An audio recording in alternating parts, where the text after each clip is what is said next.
Olá, boa tarde. Olá, boa tarde, Lucas e Diogo. É um prazer ter vocês aqui conosco hoje, nesse painel em que a gente vai discutir a relação entre a acessibilidade e a inteligência artificial, né? O impacto que a inteligência artificial causa na acessibilidade e, principalmente, a colaboração, né, desse movimento todo de inteligência artificial, desse nosso mundo cada vez mais conectado, disso tudo de internet das coisas, machine learning, enfim, esses diversos mundos aí que a gente está construindo e que ajudam demais a vida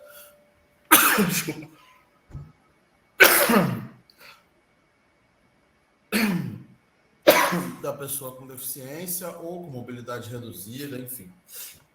Para começar, eu queria pedir para vocês se apresentarem aqui para o nosso público. Diogo Cortis, Lucas Lumena. É Lumena mesmo que fala, né, Lucas? Omena. Omena, né? Isso. Lucas Omena e Diogo Cortis. Quem quer começar a se apresentar, falar um pouquinho do que faz? Eu posso começar.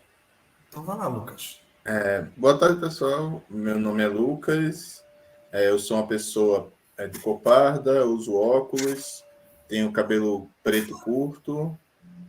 Meu sinal em Libras é esse aqui. E eu trabalho hoje na HandTalk com acessibilidade. Eu sou o Tech Leader do time de IA da HandTalk. Legal. Cortis? Opa, boa tarde então para todas e todos. Eu sou o Diogo Cortis, sou homem branco, cabelo curto, mas meio bagunçado. Estou vestindo uma camiseta cinza e sou professor da PUC de São Paulo e trabalho com esses temas de inteligência artificial e design, né? Principalmente assim da relação das pessoas com essas máquinas inteligentes. Basicamente é isso. Prazer estar aqui com vocês hoje. Maravilha. Gente, eu queria começar esse painel perguntando para vocês o princípio de tudo. Aquela perguntinha que vocês devem ouvir em todas as talks que vocês participam. O que é inteligência artificial? Quer começar, Lucas? Você que sabe. Pode começar, Diogo. Posso falar? Tá bom. Tá bom, então. Bom, vou falar um pouco, aí você complementa, tá bom? Essa pergunta é o que realmente assim, fazem a todo momento. E eu vou dar uma definição de inteligência artificial que é a que eu trabalho. Assim, existem várias, até porque não existe consenso, né? Então, eu encaro a inteligência artificial não como uma tecnologia em si, mas como uma área de conhecimento. Assim como tem a computação, assim como tem o design, existe a inteligência artificial, que acaba sendo uma área de conhecimento que vai tentar ali criar artefatos, né, que pode ser um software, que pode ser algo que tem uma computação física embarcada também, mas que de certa forma vai tentar aprender com nós na interação ou aprender a partir de dados históricos, né? Então, geralmente são artefatos que a gente não precisa programar ele para fazer uma atividade específica. A gente pode, utilizando diferentes abordagens, ensinar para que ele possa aprender. E aí ele passa a generalizar. E aí, assim, exemplos, né, do que a gente tem hoje, por isso que eu falo que a inteligência artificial para mim não é uma tecnologia específica. Porque a hora que a gente abre um streaming de vídeo, todas as recomendações que estão ali utilizam mecanismos de IA. Quando a gente vai destravar no celular, a gente utiliza os mecanismos de IA também. Na hora que a gente vai fazer uma tradução, a gente utiliza IA. No jogo tem IA. Então, disso tudo que eu falei, o que tem em comum? Tem o fato da gente chamar de IA, mas as técnicas, os objetivos, as tarefas, as complexidades são diferentes, né? Então, aí eu passo para o Lucas complementar e dar o ponto de vista dele também, né? Às vezes não é exatamente o mesmo. Não, mas eu concordo, Diogo. É isso mesmo, assim. Como tu falou, pelo o que eu considero IA é um campo muito amplo. Eu, particularmente, trabalho numa área da IA, que é o Deep Learning, Machine Learning, que está envolvido, mas IA, basicamente, quando a gente fala em inteligência artificial, desde o princípio que o termo começou a ser usado, é a tentativa da gente automatizar tarefas que são tidas como inteligentes. E Machine Learning, em particular, que é o campo, assim, é o campo que eu trabalho, que é o campo que a gente, talvez seja o campo dessa conversa, mostrar para a máquina exemplos do mundo real para que ela aprenda sozinha as regras, diferente da programação clássica, que é a gente, como programador, diz as regras para a máquina. É meio que isso. Exato. Concordamos, então. Concordamos. Uhum. E depois de termos explicado o início, né, da nossa conversa aqui, eu queria começar com vocês e que vocês fizessem um apanhado para o nosso público, um apanhado inicial de toda a relação hoje das pessoas com a inteligência artificial, porque as pessoas não imaginam o quanto tem de inteligência artificial na vida delas. E aí, quando se faz essa amostra, as pessoas geralmente ficam muito impactadas e muito surpresas, né? De como a acessibilidade, de como a inteligência artificial está presente na vida delas. Aí vocês podem, queria que vocês fizessem esse apanhado geral aqui para o nosso pessoal. Eu posso dar alguns exemplos assim, mais práticos. Por exemplo, como o Diogo falou, o sistema de recomendação que a gente recebe a toda hora do YouTube, por exemplo, que recomenda vídeos parecidos com o que a gente gosta para poder assistir. Isso é um mecanismo de inteligência artificial que o próprio Google desenvolveu para poder reter você no sistema, indicando o que você gosta.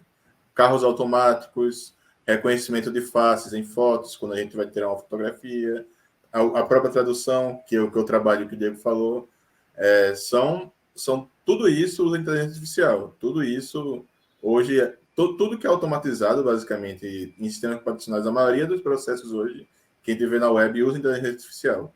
Não todos, mas boa parte deles. Se quiser completar mais, Diego.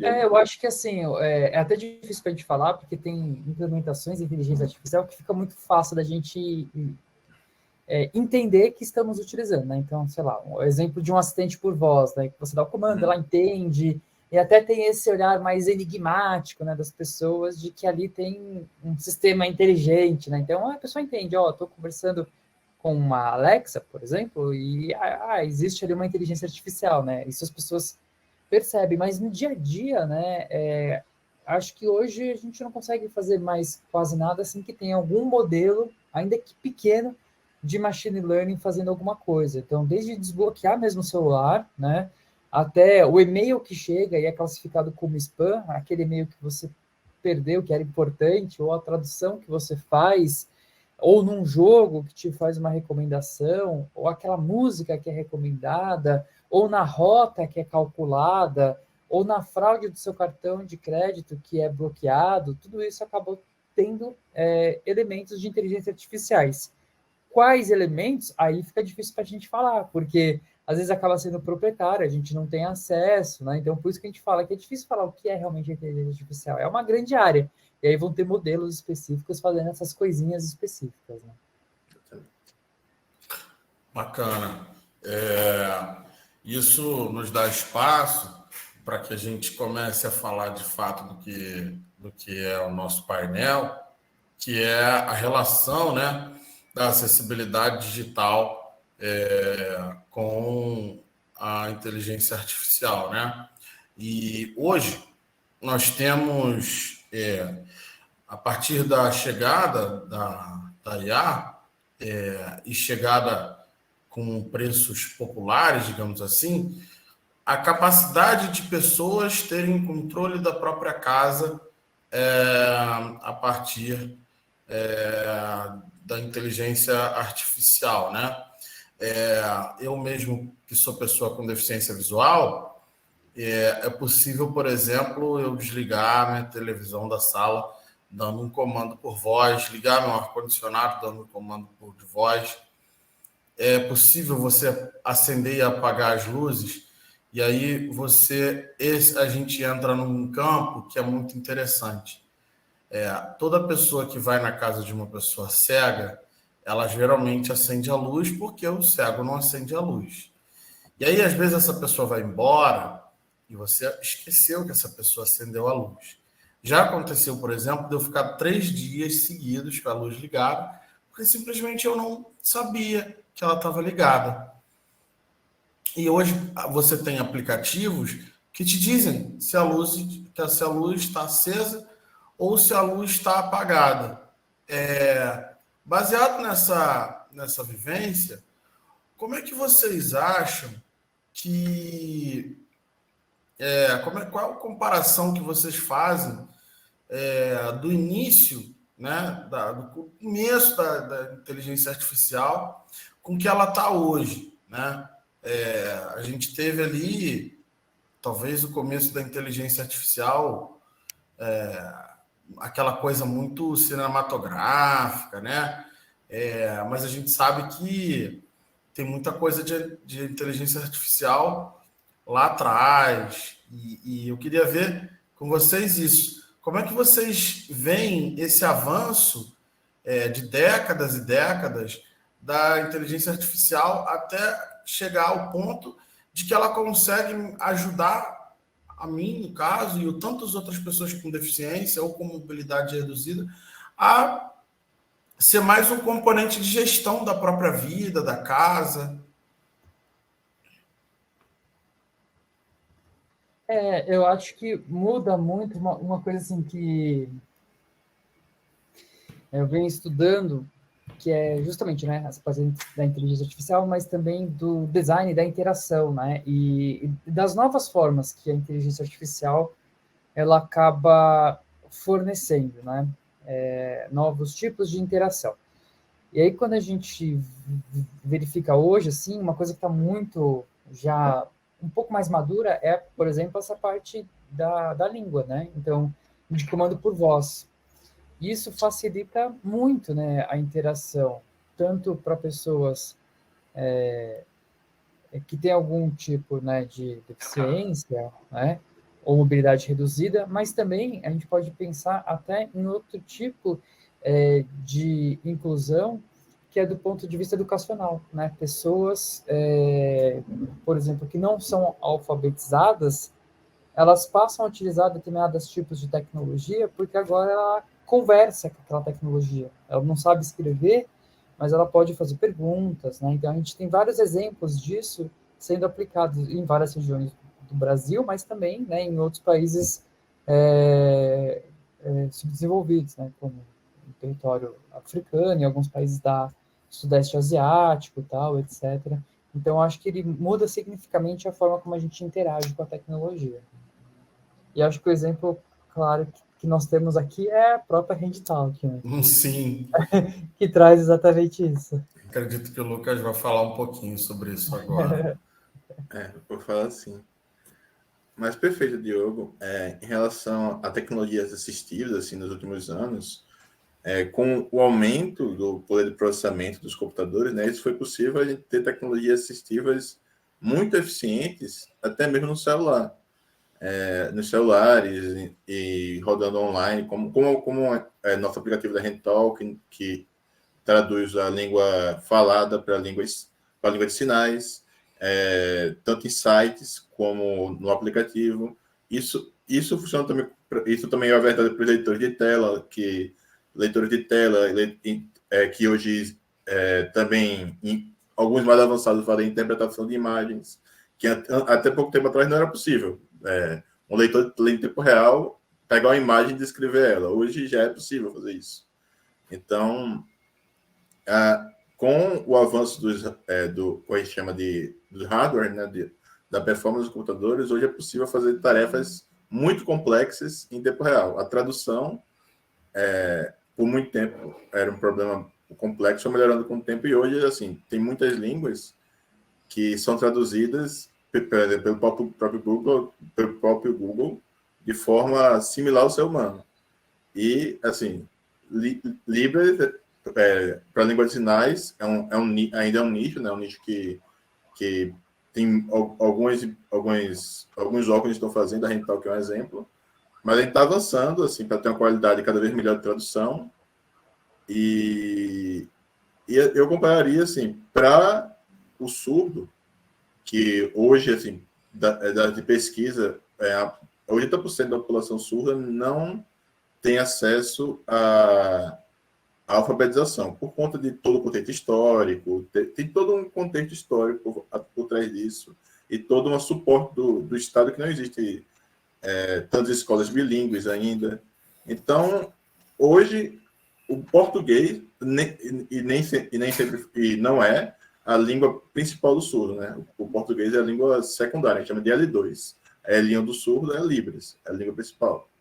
Por isso, assim, para o surdo é importante ele ter a mensagem recebida na sua língua principal, na sua língua L1, que seria Libras. Aí nesse caso, eu faço a comparação do nosso plugin de sites que lê cada linha e traduz para Libras, como um leitor de tela seria para um surdo, para um cego. O leitor de tela para um cego seria o plugin da Rentalk para um surdo. Seria essa comparação que eu faria, basicamente. Para não todos os surdos, claro, temos surdos alfabetizados, mas boa parte ainda usa o nosso plugin. Boa parte da população ainda precisa do nosso plugin. Aí é isso, assim, que hoje as tecnologias de hoje permitem, de IA permitem fazer isso e outras coisas. Maravilha. Se você parar para analisar, né, a IA, por exemplo, com a HandTalk, possibilita que uma pessoa surda esteja numa reunião, por exemplo, em igualdade de condições com qualquer outra pessoa, né? Você consegue acompanhar a reunião, e isso eu já tinha lido algumas coisas, que era um grande impedimento, né? Você não conseguir acompanhar e saber, né, mesmo do que se tratava aquele espaço, porque muitos surdos, eles não conseguem fazer a leitura labial, né? E por isso, às vezes, ficavam sem saber, né, do que estava se tratando, e a gente entra até num ponto que, em alguns lugares, algumas pessoas pensam que fazer uma reunião acessível, por exemplo, é fazer a autodescrição, né? Eu sou branco, eu uso óculos. Você não adianta nada você fazer sua autodescrição física se toda vez que você passa de um slide para o outro, você não fala sobre o que é aquele slide, o que tem de informação nele, ou até mesmo disponibilizar esse slide para que a pessoa possa ter acesso e consumir o conteúdo das informações que você expôs numa apresentação, numa reunião, enfim. Então, até nisso, a inteligência artificial ajuda, porque, como disse bem o Lucas, em algumas imagens, principalmente imagens que tenham texto, é possível que a gente faça a leitura dessa imagem e saiba qual é o texto que está lá, né? Um grande exemplo que a gente tem é o Facebook, o Instagram. Você tem como fazer o texto alternativo, mas quando você não faz o texto alternativo, ele usa a inteligência artificial para tentar te dar algo aproximado de uma descrição do que seria aquela imagem, nem sempre dá certo, né, meninos? Mas a gente tenta. Eu queria perguntar para vocês, queria que vocês falassem um pouquinho, hoje, como que está a atuação de vocês no que se refere à inteligência artificial e no futuro dela, nas carreiras de vocês. Por exemplo, o Diogo é professor na PUC, também trabalha no nick.br, o Lucas está lá na HandTalk. O que vocês estão produzindo nesse momento em IA, que vocês possam compartilhar aqui com a gente? Eu vou falar um pouco assim, porque é uma coisa que a gente já vem trabalhando já há um tempo, mas a HandTalk, desde o começo, sempre foi a tradução da língua portuguesa para a língua de sinais. Seja ela usando o app, usando áudio ou texto no app, ou seja, pelo plugin nos sites. Aí hoje, a gente está trabalhando para, no futuro próximo, ter a tradução completa, para ter a tradução de Libras para o português. Aí isso é o futuro mais próximo. Fora que a gente também hoje já trabalha com outras línguas de sinais, como exemplo de língua americana de sinais, língua de sinais americana, na verdade. A gente trabalha com a língua de sinais americana, a gente tem o aplicativo, não tem o plugin ainda funcionando, mas nosso objetivo hoje, e o meu também, né? Quando eu falo nosso, é meu, é tanto abranger outras línguas de sinais, tentar levar para os surdos de outros países a tecnologia, como ter a tradução completa, assim, a comunicação dos dois lados, para que o surdo não se sinta prejudicado quando ele quer se comunicar e ele tem que depender do intérprete. Não, ele também ser reconhecido em situações que não tiver disponível o intérprete. Claro que a HandTalk não tem o objetivo de substituir o intérprete, são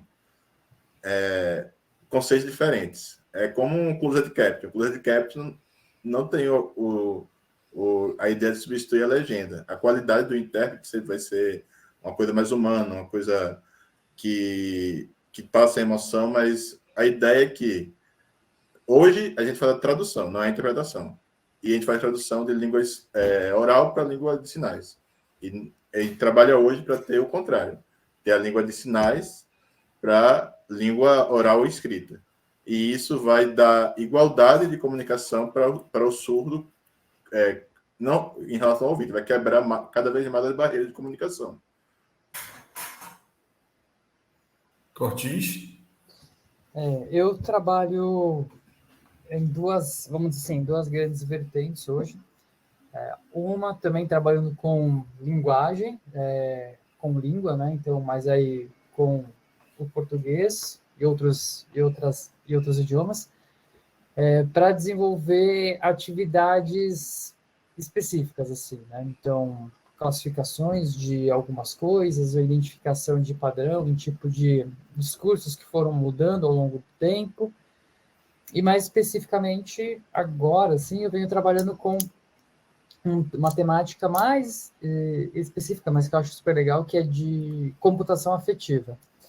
Então, a gente utiliza... Aí acaba sendo uma pesquisa interdisciplinar, né, que envolve tanto IA, mas também neurociência, ciência cognitiva, que é como detectar emoções utilizando a inteligência artificial, né, seja em texto ou seja numa interação. Então, a gente vem trabalhando nesse sentido. Isso já era uma tarefa que existia dentro da área da computação ou da inteligência artificial, que era de análise de sentimento, né?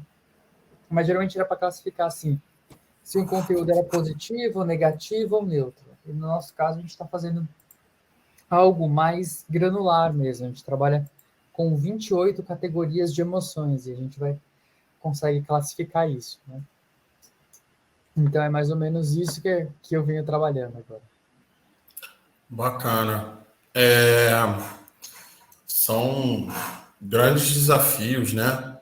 Pessoal, eu queria lembrar vocês que vocês podem mandar perguntas aqui no chat o tempo que for, tá? que o pessoal vai responder. Não sei se ainda tem, daqui a pouco eu olho.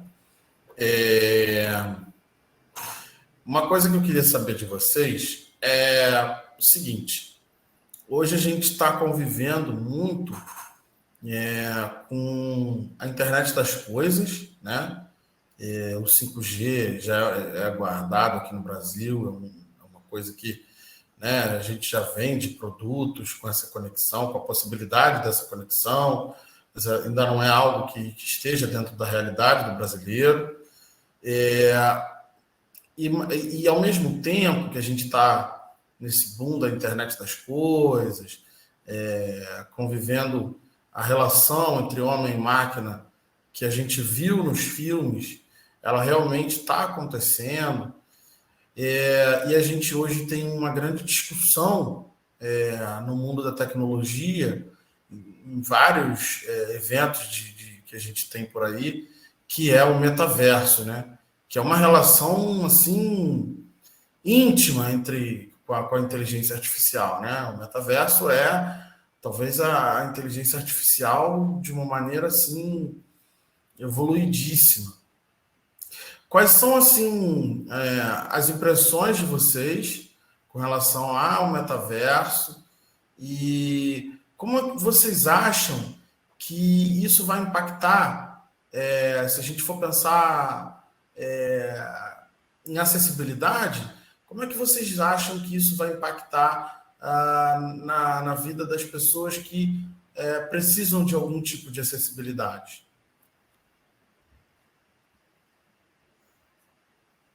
Quer começar, Lucas? Deixa eu tentar pensar um pouco sobre isso. Em relação ao metaverso, assim, eu, particularmente, eu domino muito pouco essa área do conhecimento do metaverso em si. Assim, eu não estou tão por dentro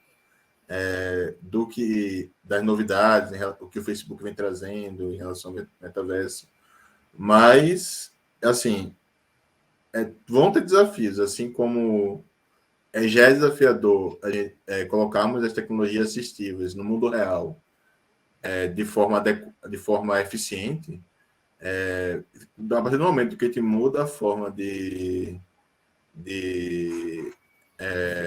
das pessoas interagirem com as redes, com as coisas, você vai ter que também mudar a forma de aplicar as tecnologias. Então, eu considero um desafio. Sem dúvida. E eu acho, assim, eu acompanho, né, essa parte da tecnologia mesmo de realidade virtual já há algum tempo, né? Acho que isso que é importante a gente distinguir um pouco, né? Porque realidade virtual e metaverso, eles se misturam, mas eles não são necessariamente as mesmas coisas, né? A realidade virtual acaba sendo essa forma de acesso. E o metaverso acaba sendo esses ambientes digitais que a gente vai criar com coisas, né? Mas, enfim, de qualquer forma, a realidade virtual vai trazer um novo tipo de interação. Com isso, ela vai trazer um monte de oportunidade legal para a gente aprender e explorar, né? Especialmente do ponto de vista de acessibilidade. Acho que tem muitos caminhos. Também vai trazer muitos desafios, né? Desafios, principalmente do ponto de vista de governança, de privacidade, né? Do tipo de coletas de dados que vão ser feitas. Em 2017, a gente até organizou um workshop que tem um evento internacional da ONU que chama Internet Governance Forum. E a gente até organizou um workshop que foi justamente para discutir isso em 2017, né? Nem existia a ideia do metaverso. Bom, existia na academia a ideia do metaverso, mas assim, as organizações não estavam falando tanto em metaverso ainda, mas a gente organizou um workshop para já antecipar isso e discutir uma questão que é o seguinte: a gente vai estar falando do metaverso não mais da privacidade do ponto de vista dos dados, a gente vai estar falando da privacidade dos próprios sentidos humanos, porque uma vez que você está imerso ali na tecnologia, existem novas formas de coletas de dados e novas formas de intervenção também, de você conseguir mudar a cognição da pessoa, etc. Né? Mudar a experiência mesmo subjetiva da pessoa. Então, acho que traz essas preocupações também. Bacana. Tem uma pergunta aqui. A Ana Galante, não sei se vocês conseguem ver no chat. Deixa eu ver aqui onde eu abro o chat, peraí. Acho que é PR.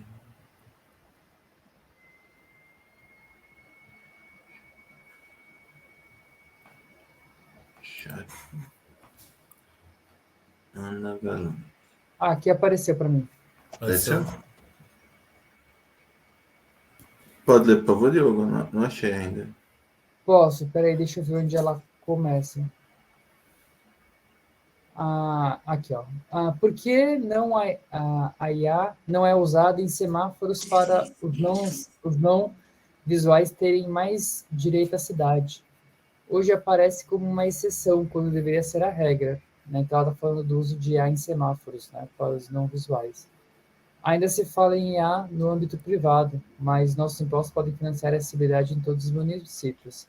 Estou numa região em que as garagens têm apenas sinais luminosos e não sonoros. Outras próximas aos centros não têm. Os carros buzinam e podem desnortear quem não enxerga. Quando falta de acessibilidade, a IA pode ajudar. Fico contente por estar aqui. O Diego está mais rápido que vocês, meninas. IA para a cidadania. Então, acho que é um ponto super importante que ela toca, né? Porque às vezes e são coisas assim que ela colocou aqui que são tão básicas que não precisa nem de IA, né? Precisa de boa vontade só, né? Precisa, mas assim, não precisa de IA, entendeu? E é uma coisa que assim, eu lembro que num prédio perto de onde eu trabalhava, colocaram, né, na saída da garagem a luz que piscava e fazia o barulho, né, de abrir o portão para avisar que estava saindo o carro, né? E algumas pessoas não entendiam por que fazer aquele barulho, sabe? E aí depois que elas entendiam que era um critério de acessibilidade. E elas falaram, nossa, eu nunca tinha pensado, né, nesse ponto. Então, assim, tem muitas soluções que não precisa nem da tecnologia. A tecnologia vai acabar sendo uma aplicação secundária, né? Então, acho que para essas coisas que você colocou, Ana, a inteligência artificial nem é central, sabe? É óbvio que em algumas coisas ela pode ajudar para facilitar em alguma interação, mas é mais o olhar de uma preocupação mesmo, de políticas públicas, como você colocou, né? A questão dos impostos, né? De políticas públicas para auxiliar nesse processo. E a tecnologia, claro, como uma ferramenta para auxiliar nisso. Eu concordo com o Diogo. É que, assim, como quase tudo que foi pensado e é pensado nas políticas e nos planejamentos é pensado para a maioria da população, infelizmente. Assim, ele não pensa com olhar de acessibilidade, com olhar de tecnologias assistíveis. Nada, assim, a maioria dos planejamentos é feito dessa forma. Aí por isso que a gente tem que... as coisas são feitas e posteriormente refeitas, em vez de serem já feitas da forma certa. É isso que acontece. Mas como o Diogo falou, é mais uma questão de boa vontade, uma questão de planejamento, já pensando nas tecnologias assistivas que vão ser usadas, já pensando em que tipo de modificação que vai abranger todas as pessoas, os lugares vão precisar. É exatamente isso. Bacana as colocações da Ana. Ana, um beijo para você. Ana eu já trabalhei junto com a Ana, já tive a honra de trabalhar com ela, é uma querida.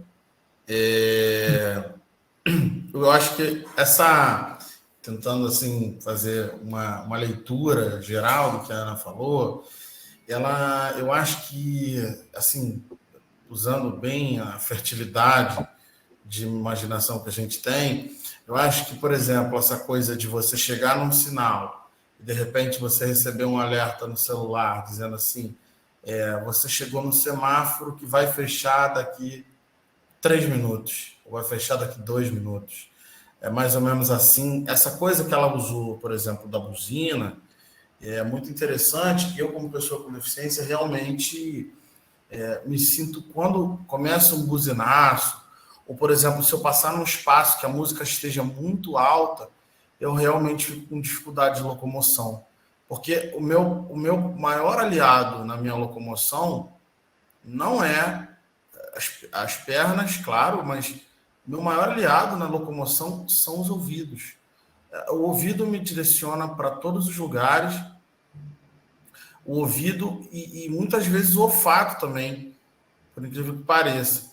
Então, eu acho que a Ana, numa perspectiva mais geral, ela quis fazer assim, um questionamento, né? De, olha, poxa, mas como é que a gente faz? Para vocês terem uma noção, não sei se vocês já tiveram oportunidade, em frente à Laramara, que é uma associação para deficientes visuais ali e tudo mais, tem um sinal sonoro. Você chega para atravessar a rua, você aperta um botão num poste, e aí, quando você vai atravessar, ele emite um sinal sonoro enquanto você está atravessando e emite outro sinal sonoro para avisar que o sinal está amarelo e que ele vai abrir para os carros andarem. No Rio de Janeiro, a gente tem esse mesmo sinal em frente ao Instituto Benjamin Constant. E se esses sinais estivessem espalhados, por exemplo, eu vou falar muito sobre o Rio, que é o lugar onde eu sempre vivi. Se você for atravessar a Avenida Presidente Vargas, eu não sei se todo mundo aqui já teve oportunidade, mas é uma travessia de 4 pistas bem largas. Não tem nenhum sinal sonoro em nenhuma parte desse percurso. Se você consegue saber, via som ou via alerta, de que você pode atravessar e de que geralmente você não consegue atravessar todas as pistas de uma vez só, e você recebesse um alerta de que, vamos supor, você está na 3ª pista, você recebesse um alerta de que você não deve atravessar a 4ª, porque não vai dar tempo, seria uma relação com a acessibilidade muito importante, né?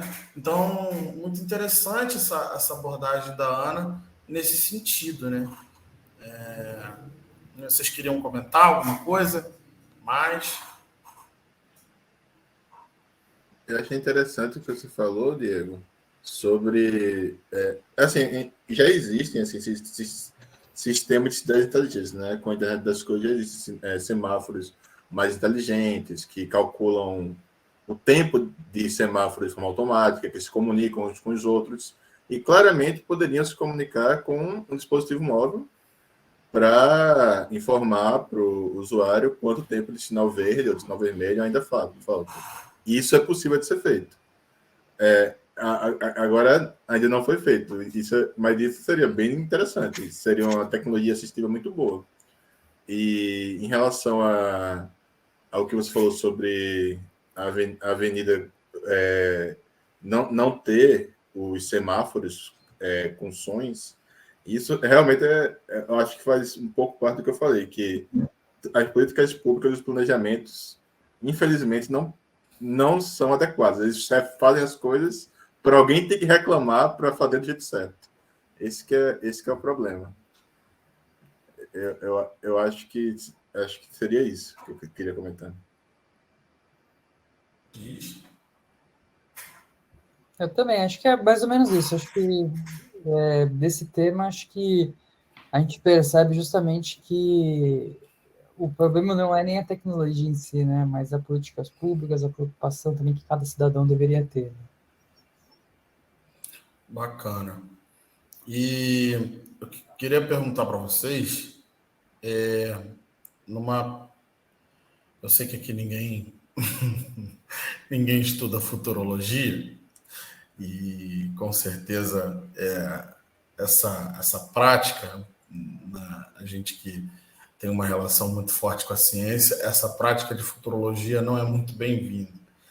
Mas eu queria perguntar para vocês, para um futuro que está chegando, que está batendo a nossa porta,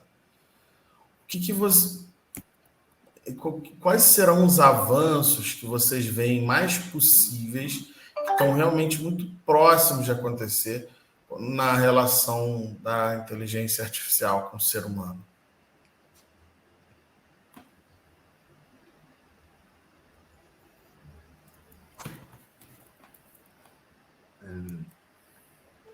eu acho assim, uma coisa que tem avançado muito, Diego, é a questão de processamento de linguagem. Isso tem avançado a galopes, assim.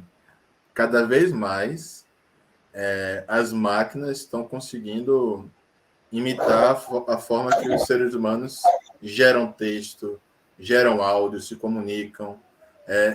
Enquanto uma empresa lança um modelo que confunde você, achando que você está conversando com outra pessoa, daqui a pouco outra empresa lança um melhor. É o caso do GPT-3, que é um modelo bem avançado, que já lançaram artigos que foram aprovados em revistas porque era indistinguível de uma pessoa escrevendo.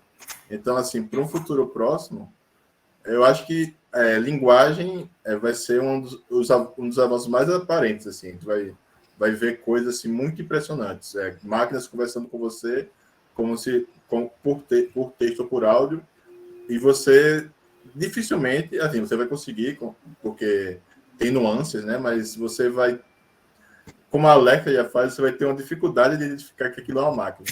Isso vai acontecer. Isso é muito bom, porque isso avança não só a comunicação com dispositivos como Alexa, ou a comunicação com chatbot de empresas, como também impacta diretamente o que eu faço, que é tradução. Quanto mais avançado as tecnologias de processamento de linguagem estiverem, melhor vai ser a tradução. Melhor vai ser as tecnologias que eu tenho disponível, as ferramentas, as pesquisas que eu posso estudar para poder melhorar a tradução que a Agenda Rental faz. No futuro próximo, eu quero que qualquer língua de sinais seja traduzida para a língua escrita e falada, e vice-versa. A língua escrita e falada seja traduzida para a língua de sinais. Seja uma coisa fácil e simples de fazer. Eu acho que esse futuro não está muito distante, pelos avanços que eu vejo na linguagem. Eu também concordo. Acho que se eu pudesse apostar assim nos grandes avanços da IA no curto prazo, assim, eu apostaria também nesses avanços na área da linguagem, com certeza. Olha, eu confesso que é um desafio muito grande para a gente que é cego, com nos comunicarmos com as pessoas surdas, né?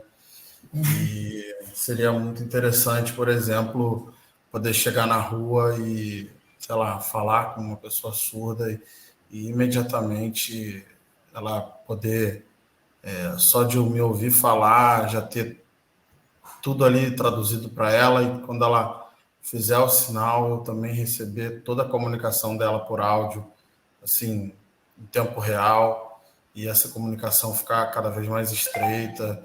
Eu estudei com pessoas surdas no ensino fundamental e médio, nós nos comunicamos sempre com muito carinho, mas sempre via intérprete.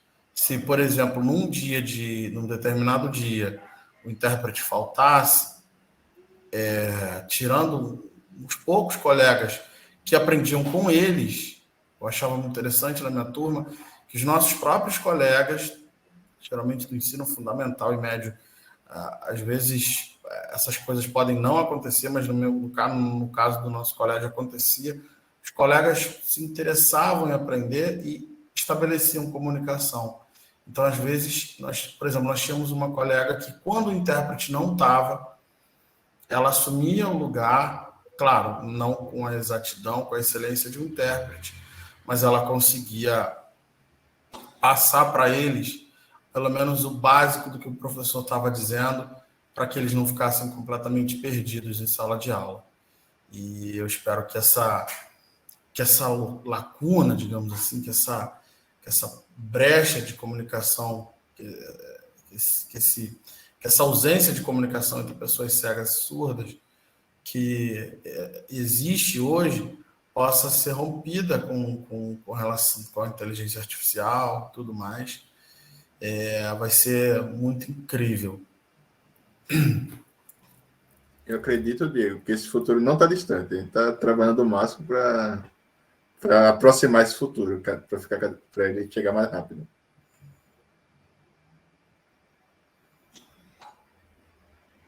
Comentando aqui já para a cidadania. Gente, a gente vai se encaminhando aqui para o nosso finalzinho. Queria agradecer vocês pela presença aqui hoje. Queria agradecer principalmente porque toda a nossa conversa aqui, mesmo quando nós não tocamos em pontos diretos que se relacionassem com a acessibilidade, a inteligência artificial ela é tão vasta, tão necessária, que em todo momento a gente falou de acessibilidade, mesmo quando nós não usamos essa palavra, né? Eu, particularmente, eu dou graças a Deus assim pela inteligência artificial existir. Eu agradeço todos os dias por ter profissionais como o Diogo Cortis, como o Lucas, porque sem esses profissionais a minha vida ficaria muito mais difícil. Eu não conseguiria saber como a luz da minha casa está acesa, eu não conseguiria ligar o meu ar-condicionado. Por quê? Porque hoje em dia, tudo que a gente está tendo são interações touch e por via cursor, né? Você tem um cursor para cima, para baixo, igual o controle da televisão. Não vem mais número no controle da televisão. Você não pode... Antigamente você decorava, né? Ó, você dá 3 setas para o lado, assim, assim, assim. Aí eu aperto o número tal. Hoje em dia isso não acontece mais. Por quê? Por causa da inteligência artificial, que muda o conteúdo que está na tela dos aplicativos, principalmente esses de streaming. Esse conteúdo é dinâmico, ele se altera o tempo todo. Então, qual é a relação entre leitor de tela e inteligência artificial? E às vezes, por exemplo, eu consigo... O controle do meu ar-condicionado, por exemplo, que fica aqui... inútil, ele não serve para nada, eu consigo fazer tudo num aplicativo de celular. Isso é aquela coisa de, né, que a tecnologia torna a vida da pessoa com deficiência possível, né? Caso contrário, dificilmente poderia ter um equipamento desses, né? Porque cada vez mais eles estão mais inteligentes e você não tem como memorizar as funções, porque elas se alteram, porque os aplicativos se alteram. Então, eu agradeço demais a presença de vocês e queria que vocês fizessem as considerações finais, né? Acho que a gente não tem nenhuma pergunta aqui.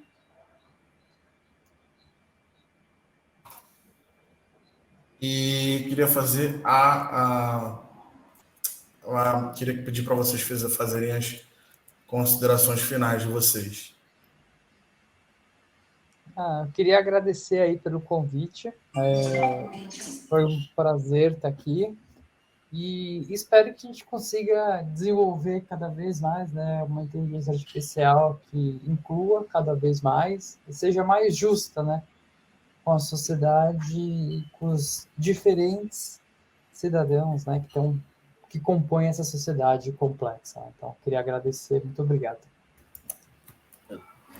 Eu também queria agradecer. Obrigado, Diego. Obrigado, Diogo.